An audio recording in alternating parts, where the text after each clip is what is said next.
जय हिंद दोस्तों, बहुत स्वागत है एक बार फिर से आप सभी का फोर्स MPPSC के इस यूट्यूब चैनल पर। और हम लोग एक बहुत इंपॉर्टेंट लेक्चर पे बात करने वाले हैं। जो सीरीज़ मैंने स्टार्ट की है जिसमें मैं ये बताना चाहता हूँ भावी कैंडिडेट्स को या भावी अधिकारियों को कि जो परीक्षा की आप लोग तैयारी वास्तव में कर रहे हो वो परीक्षा है क्या, और उसी का ये दूसरा अंक है जिसमें हम लोग ये बात करने वाले हैं कि MPPSC। और यहाँ पर मैं बहुत सारी चीज़ें UPSC के बारे में भी डिस्कस करवाऊंगा कि ये परीक्षाएं होती क्या है, इनकी क्या समझ एक कैंडिडेट को होनी चाहिए अपनी तैयारी की शुरुआत करते समय, है ना। यानी कि कहते हैं ना कि शुरुआत यदि सही होती है तो अंत भी भला होता है, और शुरुआत ही यदि हमारी गड़बड़ है, हमारा दृष्टिकोण ही यदि क्लियर नहीं है तो कितने भी प्रयास करने के बावजूद भी हमें जो है सफलता दूर बनी रहती है। तो यहाँ पर हम लोग कुछ उन बिंदुओं पर डिस्कशन करने वाले हैं जो काफ़ी महत्वपूर्ण है आपकी सफलता के लिए। और इसमें जो सबसे इम्पोर्टेंट चीज़ है वो ये समझना है सबसे पहले कि ये जो परीक्षा है इसको हम लोग क्या कहते हैं दोस्तों, प्रतियोगी परीक्षा कहते हैं। इसके अलावा और भी परीक्षाएँ होती जो आपने जीवन में दी होंगी, जैसे स्कूल की और कॉलेज की परीक्षाएँ। और यहाँ पर इन दोनों के बीच में क्या अंतर है ये समझ लेना ज़रूरी है। सबसे पहले तो ये भी आपको क्लियर होना चाहिए कि सिविल सर्विस की जो परीक्षा होती है वो भी एक परीक्षा जैसी ही परीक्षा होती है। इसको लेकर के बहुत सारा जो आतंक फैला हुआ होता है, बहुत सारे जो मिथक फैले हुए होते हैं, उसको हमको हटा देना। ये भी परीक्षा जैसी परीक्षा होती है, लेकिन इसकी जो प्रकृति होती है या कहना चाहिए इसका जो स्वभाव होता है इस परीक्षा का, वो हमको क्लियर होना ज़रूरी है। और वही मैं यहाँ पर आपको बताने की भी कोशिश कर रहा हूँ, ठीक है। और इसको समझने के लिए आपको ये समझना है कि पास होने और सिलेक्ट होने का फ़र्क क्या होता है। ये बात आप लोगों को बहुत अच्छे से समझ लेनी चाहिए कि पास होने और सिलेक्ट होने का अंतर क्या होता है। देखिए, ज़्यादातर जो कॉलेज की एग्ज़ाम्स होती हैं या जो बाकी परीक्षाएं आपने अपने जीवन में दी होंगी, वहाँ ये रहता है कि भाई 100 में से कोई भी भाई 33 नंबर अगर ले आया तो वो पास माना जाता है, यानी कि आप एक कदम आगे चले जाओगे, एक क्लास आगे चले जाओगे। लेकिन दूसरी ओर जब हम बात करते हैं चयनित होने की, तो यहाँ पर क्या होता है कि ये एक प्रतियोगिता है और एक एक पद के लिए कई सारे जो प्रतियोगी हैं वो अपना दमखम लगाते हैं, और उनको सबको पीछे छोड़कर यदि आप उस पद के लायक अपने आप को साबित करते हैं तब जा कर के आप यहाँ पर चयनित होते हैं। और यही दोस्तों इसके लिए बहुत, यही जो चीज़ है यही इसको, इस परीक्षा को बहुत चुनौतीपूर्ण भी बनाता है, और यही इसका एक आकर्षण भी है कि जो कोई नहीं कर पा रहा या जो कम लोग कर पाते हैं वो कार्य हम लोग कर पाएँ। समझ में आ रही बात। दूसरी चीज़ होती है कि इसका जो लेवल होता है, इसका जो चेहरा होता है, इसका जो फेस होता है, या तो ऑल इंडिया लेवल का होता है या फिर राज्य स्तर का होता है। यानी कि अखिल भारतीय स्तर पर और राज्य के स्तर पर जो सबसे मेहनती लोग होते हैं, जो सबसे ज़्यादा चुनौती को फेस करने वाले लोग होते हैं। मैंने ये नहीं कहा यहाँ पर कि बहुत ज़्यादा टैलेंटेड लोग होते हैं, या आपको ये चीज़ का ध्यान देना है, मैंने कहा मेहनत करने वाले लोग होते हैं। क्योंकि अगर आप टैलेंटेड बहुत ज़्यादा नहीं भी हैं, एक एवरेज स्टूडेंट भी रहें, तो भी देखा गया है कि चाहे वो UPSC हो या MPPSC हो, इस परीक्षा में काफ़ी बड़े पद पर वो गए हैं, काफ़ी बड़ी रैंक उन्होंने हासिल की है राज्य स्तर पर या कहना चाहिए राष्ट्रीय स्तर पर भी। तो ये चीज़ को आप लोगों को ध्यान में रखना है कि बहुत ज़्यादा टैलेंटेड लोगों की यहाँ पर ज़रूरत नहीं होती है। यहाँ पर ऐसे लोगों की ज़रूरत होती है जो कि राज्य स्तर पर चुनौती जो मिलती है उनको काफ़ी बड़े बड़े टैलेंटेड लोगों से, उसका भी सामना वो कर पाएँ, एक समय पर मेहनत कर सके और एक लगातार एक निरंतरता के साथ मेहनत कर सके। अगली चीज़ इसमें आती है दोस्तों सभी विषयों का फोरम। इस चीज़ को भी समझना बड़ा इम्पोर्टेंट है। यहाँ मैं कहता हूँ कि एक जो कैंडिडेट होता है ना, एक जो प्रतियोगी होता है UPSC MPPSC की तैयारी करने वाला, उसकी कंडीशन उस पिता के समान होती है जिसकी बहुत सारी संतानें हों, है ना। हम लोग देखते हैं असल ज़िंदगी में भी कि अगर किसी के एक आध दो बच्चे होते हैं तो वो उनको अच्छे से संभाल सकता है, लेकिन जिसके 10-12 बच्चे हैं मान लीजिए, तो वो एक को संभालता है जब तक दूसरा उसकी गोद से छिटक जाता है। बस यही कंडीशन यहाँ पर भी होती है कि इतने सारे सब्जेक्ट्स हैं कि आप अगर एक सब्जेक्ट को ठीक करने जाएंगे तो दूसरा सब्जेक्ट आपका कमज़ोर हो जाता है, और दूसरे को करने जाएंगे तो तीसरा सब्जेक्ट कमज़ोर हो जाता है। मतलब यहाँ सभी सब्जेक्ट्स में आपको एक जैसी तैयारी की ज़रूरत पड़ती है, सभी पर समान तरीके से कमांड करने की कोशिश करनी पड़ती है। और सबसे इम्पोर्टेंट चीज़ ये है कि सारे के सारे सब्जेक्ट्स तो होते हैं, जैसे इस बार आप देखेंगे कि सोशलॉजी और लोक प्रशासन जैसे टेक्निकल सब्जेक्ट भी जोड़ दिए गए, लेकिन उनको कहाँ जोड़ा गया है ये समझना इंपॉर्टेंट है। उनको GS के तौर पर जोड़ा गया है, GS के पेपर में उनको जोड़ा गया है, ठीक है ना, जीएस के पेपर में उनको जोड़ा गया है, ये काफ़ी इम्पोर्टेंट बात है। और ये इसलिए समझना भी ज़रूरी है क्योंकि जीएस में और ऑप्शनल सब्जेक्ट में बहुत अंतर होता है। मैं ये देखता हूँ कि कई सारे लोग जो है ऑप्शनल सब्जेक्ट्स की तरह उसको तैयार कर रहे हैं, जिसकी कुछ खास ज़रूरत नहीं है। यहाँ पर आपको एक सामान्य स्टूडेंट्स की तरह ही उसको ट्रीट करना है उस सब्जेक्ट को, ये समझना बड़ा इंपॉर्टेंट है। अनुभव की परिपक्वता, इसका क्या मतलब है, आइए इस पर भी चर्चा करते हैं। अनुभव की परिपक्वता का मतलब ये होता है दोस्तों कि यहाँ एक स्टूडेंट अपने एक्सपीरियंस से मैच्योर होता है, एक स्टूडेंट, एक कैंडिडेट अपने एक्सपीरियंस से सीखता है। समझ में आता है क्यों? क्योंकि देखिए सिर्फ सिलेबस को तैयार कर लेना, एक चीज़ समझ लेना बहुत अच्छे से, ये आपको बहुत काम में आने वाली है। सिर्फ सिलेबस को तैयार कर लेना, सिलेबस पर अपनी पकड़ बना लेना ही ज़रूरी नहीं है। आजकल बहुत ज़्यादा ज़रूरी होता है कि जो कैंडिडेट है उसको प्रैक्टिकल लाइफ का भी ज्ञान हो, उसका प्रेजेंस ऑफ माइंड जो है वो व्यवहारिक समस्याओं को सुलझाने लायक हो। और इसके लिए मैं कहूँगा कि आपको जब भी मौका मिलता है तो आप सोशल रिस्पॉन्सिबिलिटी को निभाने की कोशिश करें, सामाजिक भागीदारी में जुड़ने की कोशिश करें।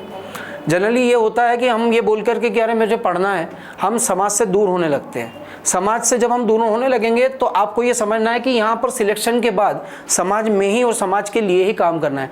तो समाज से कभी अपने आप को काटना नहीं है आपको, तभी आपके अंदर एक व्यवहारिक मैच्योरिटी आने लगेगी।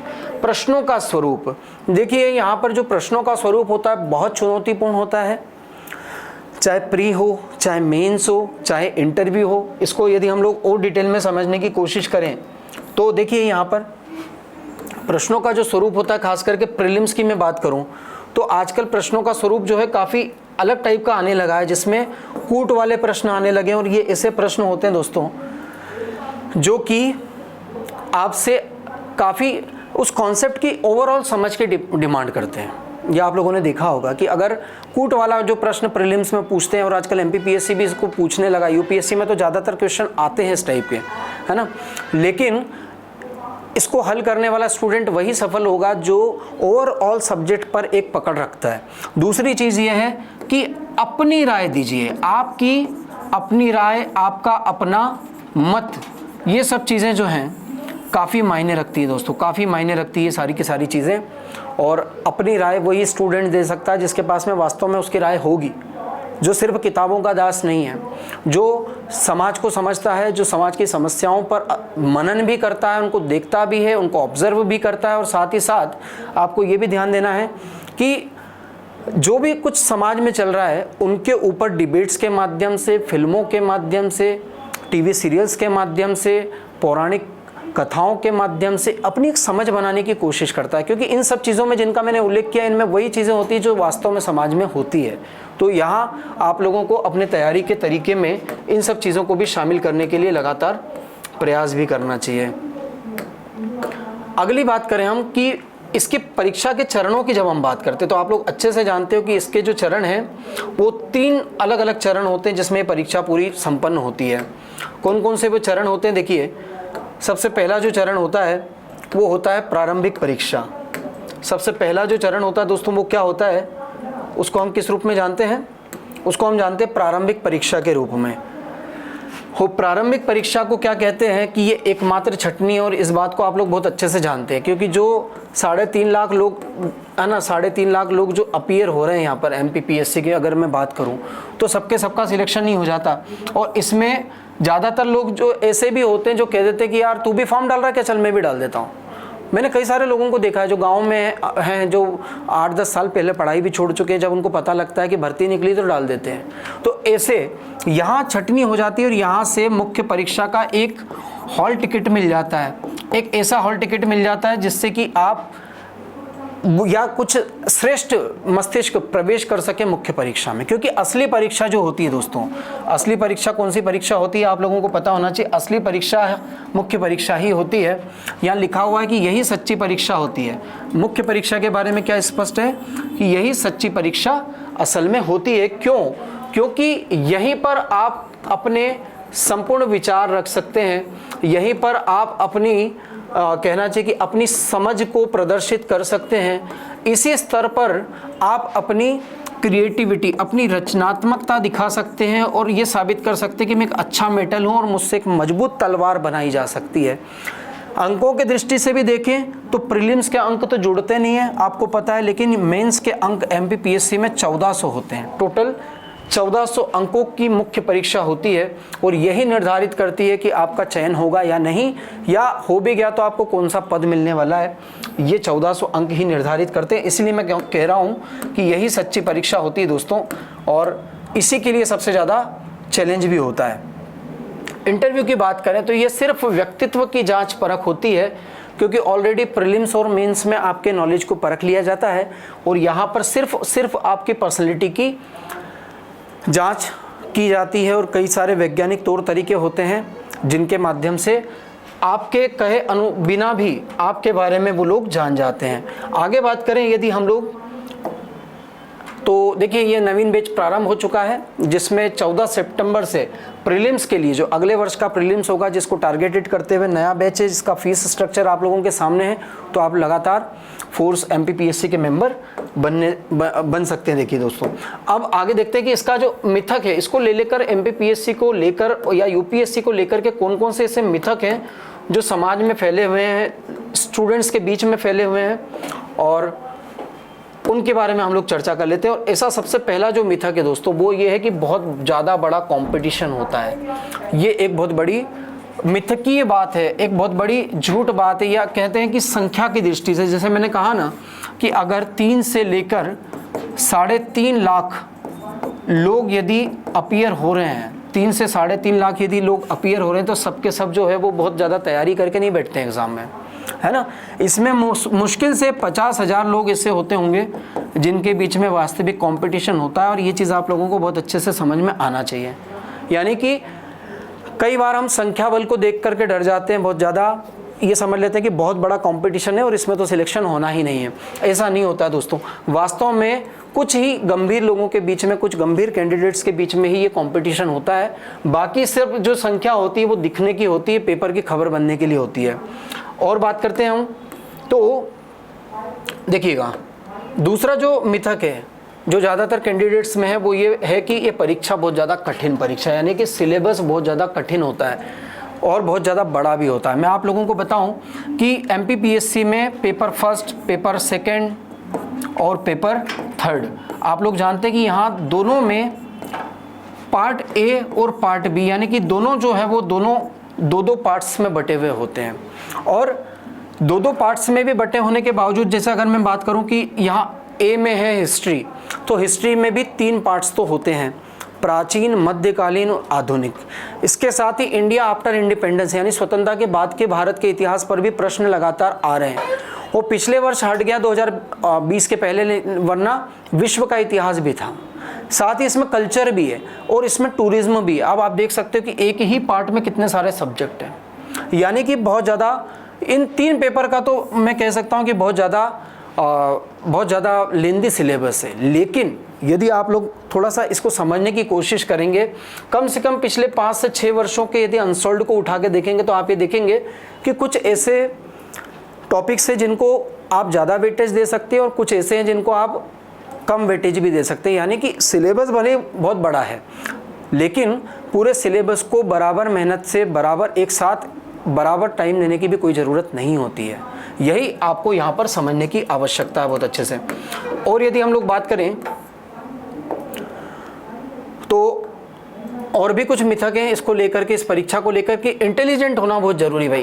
कहते हैं कि यहाँ पर है ना, जो बहुत ज़्यादा पढ़ने वाले और बहुत ज़्यादा टैलेंटेड, बहुत इंटेलिजेंट बच्चों का ही सिलेक्शन होता है ना। लेकिन आप लोगों को ये भी देखना होगा कि कई सारे ऐसे बच्चे हैं जिनका 34-35% भी था, किसी का 60 के लगभग भी था, और वो भी आज बहुत बड़े बड़े पदों पर है। तो यहाँ पर ये मिथक भी जो है ना, बहुत ज़्यादा आपको घबराना नहीं है इस चीज़ से। अगली जो चीज़ है, जो एक और मिथक है इसको लेकर के, वो है कि हार्ड लेबर चाहिए। हार्ड लेबर का मतलब है बहुत मेहनत लगती है और बहुत लंबा टाइम लगता है। पहले एमपीपीएससी को लेकर के कहावत हुआ करती थी कि जो 3 साल कॉलेज में रह करके कॉलेज की पढ़ाई के साथ साथ एमपीपीएससी की भी परीक्षा दे दे तो वो बड़े पद पे चला जाता है। लेकिन आजकल आप लोग देखेंगे कि 1 वर्ष में भी या उससे कम समय की तैयारी में भी लोग एग्ज़ाम निकाल रहे हैं, क्योंकि लगातार जो नए कैंडिडेट कैंडिडेट्स हैं उनके लिए परीक्षा सरल होती चली जा रही। क्यों? क्योंकि शब्द सीमा लगातार जो है वो कम कर दी जा रही है, और शब्द सीमा लगातार कम करने से क्या हो रहा है कि आप अपने उत्तरों को संक्षेप में लिख सकते हैं। और यहाँ शब्द सीमा जब कम हुई है तो समय बढ़ गया है। आप इस तरीके से देख सकते हो, समय सीमा क्या हो गई है, बढ़ गई है, और उस समय सीमा का भी आपको लाभ मिल सकता है। जैसे मैं आपको कहूँ कि 900 शब्द लगभग कम हो गए हैं 2020 के बाद से, और जब ये कम हो गए हैं तो जो समय है वो लगभग 48 मिनट के लगभग, माफ़ कीजिएगा 38 मिनट के लगभग, 38 मिनट के लगभग समय आपको ज़्यादा मिल जाता है, जो भी आपके फेवर में होता है। तो इस दृष्टि से आपको ये बिल्कुल नहीं समझना चाहिए कि भाई कठिन एग्ज़ाम है, बहुत ज़्यादा कठिन नहीं है इसका नेचर। इसके अलावा मैं आप लोगों को एक सूचना देना चाहता हूं कि फोर्स के यूट्यूब पर बहुत सारे अलग अलग मंच है, जैसे force NDA, force civil services, force SSB word, force army, force physical और फोर्स मोटिवेशनल। तो यहाँ पर आप अपनी ज़रूरत के हिसाब से अलग अलग तैयारी घर बैठे भी कर सकते हैं, और बहुत विशेषज्ञ टीचरों के मार्गदर्शन में आप अपनी पढ़ाई को एक गति दे सकते हैं। तो लगातार आप लोग इनको फॉलो करते रहें दोस्तों। इसके अलावा ये वीडियो या ये जो सेशन मैंने आप लोगों के लिए लिया है, यदि आप लोगों को बहुत अच्छा लगता है और ज़रूरतमंदों के हिसाब से ये काफ़ी रिक्वायरमेंट अगर इस वीडियो की आपको है, तो आप ज़रूर कमेंट करके बताइएगा। इसी सीरीज़ में और भी वीडियो मैं आप लोगों के लिए लाऊंगा, और लगातार हम लोग अलग अलग सब्जेक्ट की तैयारी हमें कैसे करनी चाहिए, निबंध को कैसे तैयार करना चाहिए, एथिक्स की क्या रिक्वायरमेंट होती है, इस पर एक लंबी सीरीज़ मैं आप लोगों के लिए लेकर आया हूं। तो 1 बाय 1 आपको यूट्यूब पर इसी चैनल पर ये वीडियो मिलते रहेंगे। आप लोग लगातार लाइक और शेयर करते रहें दोस्तों। जय हिंद।